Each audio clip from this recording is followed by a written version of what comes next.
जो है सोफा का डायरेक्शन चेंज करते रहती है। मैं तो ये बोलना चाहूँगा कि कंट्रोवर्सी अपनी जुबान पे कायम रहे।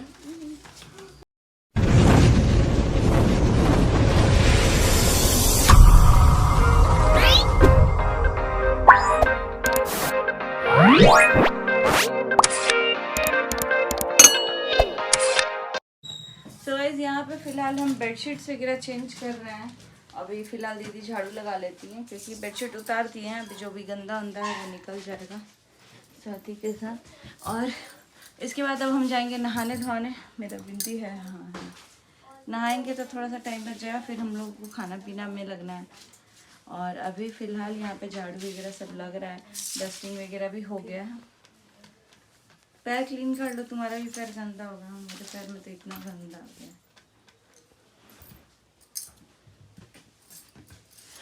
सो गाइस यहाँ पे बेडशीट हम चेंज कर रहे हैं। इस बेडशीट के साथ मेरा ये हादसा हो गया है। पहली बार एक बार बिछाई थी ना, ही पलंग को झाड़ू से नहीं किया जाता है। इस बेडशीट को हम जब पहली बार बिछाए थे ना, उसके बाद से इसको हम ड्राई करने के लिए डाले थे और इसका एक पिलो कवर उड़ गया है। उसके बाद बहुत पहले की ही बात है और नया में ही गुम हो चुका है इसका बेडशीट का। तो मेरे साथ ये प्रॉब्लम हो गया है। अभी फ़िलहाल हम इसका एक बेडशीट का मतलब ये पिलो कवर है मेरे पास, एक नहीं है। लेकिन हमारे पास ना 2 सैटिन के ग्रीन कलर हैं, तो इसके साथ चला जाएगा। तो मैं कोशिश करूँगी वही बिछा दूँगी। वो प्लेन है, सैटिन के कवर से बाल नहीं झड़ते। तो अभी फ़िलहाल इसको बिछा लेते हैं। यहाँ पे ना पानी की वजह से कहीं कहीं पे येलो जैसा दिख रहा है, तो सोच रहे इसको बिछाए कि नहीं बिछाए। बहुत पहले ही इसको धुल उल के रखे थे, काफ़ी टाइम से इसको यूज ही नहीं किया।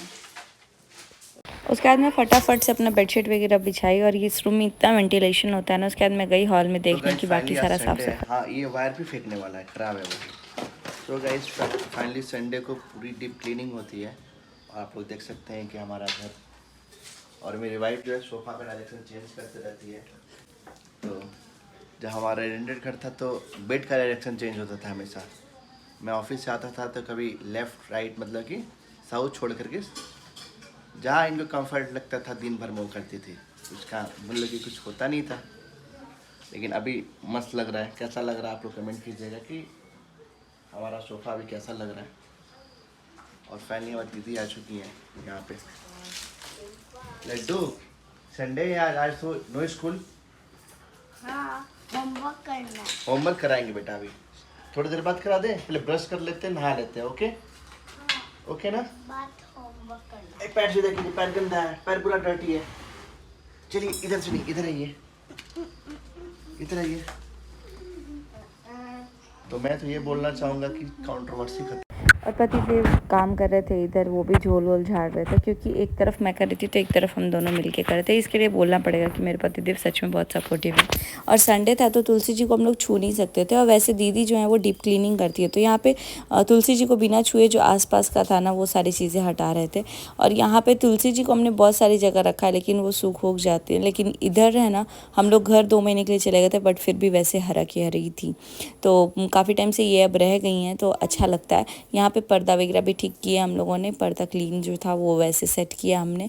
और उसके बाद से यहाँ पे मैं इसका टाई अप कर रही थी और मैं लड्डू के पापा से पूछ रही थी कि रूम में जो कर्टन टाई किया है वो टाई मतलब करने के लिए कहाँ से आपको मिला, क्योंकि मैं उसको रख दी थी कहीं।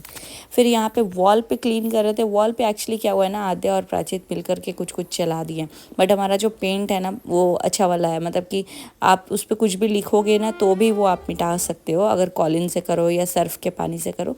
तो वही यहाँ पे ये क्लीन करे। तो उसके बाद मैं आ गई थी यहाँ रेडी होने के लिए। रेडी होने के लिए पहले तो मैं बिंदी लगा लूँ यहाँ पे। तो ऑलमोस्ट आज मैं पहनी हूँ ब्लू कॉटन की साड़ी, एकदम मस्त वाली। और सबसे इम्पॉर्टेंट चीज़ जिसके लिए बहुत सवाल किया जाता है, दीदी आपका आईब्रो नहीं है क्या, आईब्रो नहीं है क्या? तो मेरा आईब्रो बहुत कम है, आधा है। तो अभी मैं इसको फिल कर लूँगी ऐसे, अब दिखने लगेगा आपको। और अब मेरे पास टाइम बिल्कुल नहीं बचा है। मैंने जिसको भी इनवाइट किया है, जैसे कि मतलब मेरे ससुराल वाले सब लोग आने वाले हैं, जो मेरे चाचा जी चाची जी, तो वो लोग 12 बजे आने वाले हैं, ठीक है। और टाइम हो गया 11। रूम का क्लीनिंग करते करते। बस अब देखने वाली बात ये है कि 12 बजे तक सब कुछ बन जाता है कि नहीं, क्योंकि मुझे 2 सब्जी बनानी है और 2 चावल दाल और सब्जी ऐसे बनानी है। तो देखते हैं अभी क्या होता है। क्या लगता है बन जाएगा 1 घंटे में? अगर जीजू सपोर्ट करेंगे तो बन जाएगा। हाँ। अभी मैं बाल धोना था तो लेट हो गया। बाकी चलिए फटाफट से किचन में चलते हैं। ये देखिए मेरे टेबल का ये कितना मस्त लग रहा है यहाँ पे। मैं डाइनिंग टेबल पे ज़्यादातर रहता है बट यहाँ रख दिया है। और दीदी भी आज चली गई थी, फिर आई हैं, फिर गई हैं, तो थोड़ा सा प्रोसेस में लेट हुआ है बट कोई बात नहीं है। इसको हम लोग करते हैं इससे। ये इसका कहाँ गया? इसको हम इससे ढकते हैं, थोड़ा सा ही रहे। अब हम करते हैं स्टार्ट। तो रेडी होने के बाद मैं यहाँ आ गई थी किचन में। किचन में बहुत मेजर काम था, मुझे खाना पीना बनाना था। हम लोग काफ़ी लेट हो चुके थे खाना पीना बनाने में। मुझे एक्चुअली यहाँ मैं दीदी को बोल रही थी, दीदी आप तो सिंक में कुछ भी डर्ट वगैरह मत डालो, मतलब जो भी स्लैब का भी होता है वो सब सिंक में नहीं डालना है, वरना सिंक ब्लॉक होगा और उस वजह से क्या होगा कि पूरे मोहल्ले में ही ब्लॉक हो जाएगा नाला। और वैसे भी थोड़ा केयरफुल होना पड़ता है। और मैं बता दूं खाने में मैंने बनाया था चावल दाल भिंडी की भुजिया और रोटी और पनीर की सब्जी। बाकी पकौड़े वो रिकॉच के जो पत्ते के पकौड़े होते हैं वो बनाए थे मैंने। और उसके बाद हमने बनाया मतलब यही सैलेड पापड़ ये सब था। और जस्ट नॉर्मल लंच के लिए आए थे क्योंकि काफ़ी टाइम से आए हुए हैं चाचा चाची, तो हम ही लोग रोज़ जाते हैं। तो मैंने बोला था कि आप ही आइएगा। तो डिनर पे नहीं बुला पाए थे क्योंकि अगले दिन फिर मंडे था और बाबू का भी टेस्ट वगैरह स्टार्ट होने वाला था, उसको भी पढ़ाना था। तो हमने सोचा लंच पे ही बोलेंगे क्योंकि मतलब चाची भी बोली कि लंच पे ही आ जाएंगे लोग, क्योंकि देवा जो हमारे भतीजा हैं उनका भी एग्ज़ाम है। दोनों सेम ही स्कूल में पढ़ते हैं तो दोनों का एग्ज़ाम एक ही साथ स्टार्ट होता है। यहाँ पे मैं चावल भी निकाल के रख रही थी क्योंकि चावल अगर एक बार बन जाएगा ना, तो चावल दाल अगर बन जाएगा तो सब्ज़ी बनने में उतना टाइम नहीं लगेगा। और वैसे भी मैं सोचूंगी पहले भी सब्ज़ी काटूँ उसके बाद चावल दाल बैठाऊँ, तो इसीलिए मैंने पहले ही इसमें चावल दाल बैठा दिया एंड देन उसके बाद से मैं सब्ज़ी काटने बैठी हूँ। यहाँ पे इतना ज़्यादा बर्तन फैल जाता है ना, बहुत सारे लोग बोल रहे थे दीदी आप बर्तन का स्टैंड ले लो। तो मेरा ना एक बर्तन का स्टैंड है लेकिन ना वो वॉल पे माउंट करने वाला है, जो कि मुझे यहाँ पे कहीं भी जगह नहीं दिखता है वॉल पे माउंट करने वाला, प्लस वो थोड़ा मेसी भी लगता है। तो मैं यहाँ पे ना जब बर्तन धुलता है उसके 10-15 मिनट बाद या फिर आधे घंटे बाद कोशिश करती हूँ कि उसको पोंछ के रख दूँ। आजकल पोंछ नहीं पा रही हूँ बिकॉज क्या हो रहा है ना कि तुरंत मतलब इतना ज़्यादा जल्दी हटाना पड़ रहा है और वीडियो में भी मेसी आता है तो मुझे अच्छा नहीं लगता। यहाँ भिंडी वगैरह काट दिया था, दूध मैंने एक तरफ बॉयल करने के लिए बैठा दिया था वरना दूध भी फट जाता, क्योंकि दूध पीने वाला कोई है ही नहीं। तो मैंने सोचा कि नहीं दूध एक जगह पे बॉईल करके रख देती हूँ। उसके बाद से कढ़ाई में लेके भिंडी मैंने धुल लिया था, उसके बाद से भिंडी को काटा। एक्चुअल में भिंडी को तो थोड़ा सुखाने के बाद काटना चाहिए ताकि वो गीला ना हो। तो मैंने ओपन में ही भिंडी को भूजा है और ये भी था कि भिंडी जलना भी नहीं चाहिए। तो यहाँ पे मैंने 2-2 4-4 भिंडी ले लेके काट दिया है। दाल मेरा बन चुका है, चावल भी ऑलमोस्ट बनने के कगार पे। धोखा एक चीज़ हो गया कि जो हमारा आरओ का वाटर है ना वो आना बंद हो गया था क्योंकि उसका जो ऐप है वो अपडेट हो रहा था। तो फिर हमने कस्टमर केयर से बात किया एंड देन उसके बाद से जा कर के वो आ गया, क्योंकि वाईफाई से चलता है वो हमारा जो आरओ का है लिव प्योर का, तो इस वजह से वो हो गया था। उसके बाद से यहाँ पे मैं फटाफट काट रही थी, मुझे भी नहीं समझ में आता। और यहाँ पे भिंडी छौंकने के बाद मैं दाल फ्राई करने के लिए कढ़ाई में कर रही थी। मैंने सोचा कि ये प्याज टमाटर वगैरह मैं कढ़ाई में कर दूँगी। दाल तो बन गया था, दाल थोड़ा मैंने मोटा ही बनाया था क्योंकि अगर फ्राई होता है तो वो वैसे ही मोटा होता है, लेकिन अगर कम क्वांटिटी में उसको कर दे तो जल्दी से वो हो जाता है। तो मैंने ज़्यादा पानी नहीं डाला था क्योंकि एक्सेस नमक और पानी डालने से भी मतलब बॉईल होने में बहुत टाइम लग जाता है, क्योंकि उतना टेम्परेचर चाहिए उसको गर्म होने के लिए।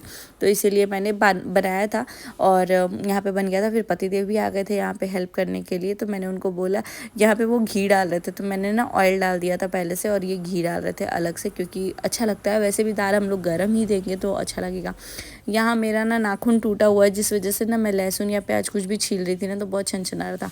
तो मैं लड्डू के पापा को बोली आपको कुछ हेल्प करना तो आप प्लीज़ प्याज और लहसुन में हेल्प कीजिए, क्योंकि वो मेरा बहुत ज़्यादा हाथ में छन हो रहा था नाखून टूटने की वजह से। तो वो बोले कि ठीक है, लेकिन एक प्याज वो छीले तो मैं बोले कि आप दे दूँ, मैं ही छील लेती हूँ। और पता नहीं मेरे साथ ऐसा होता है कि किचन में जब आपके साथ और भी 2 जन हो 1 जन हो तो थोड़ा सा ना मेरे को कंजस्टेड लगने लगता है। तो मुझे लगता है मैं अकेले ही सारा कर लूँगी, या तो आप कर लो फिर उसके बाद मैं करती हूँ।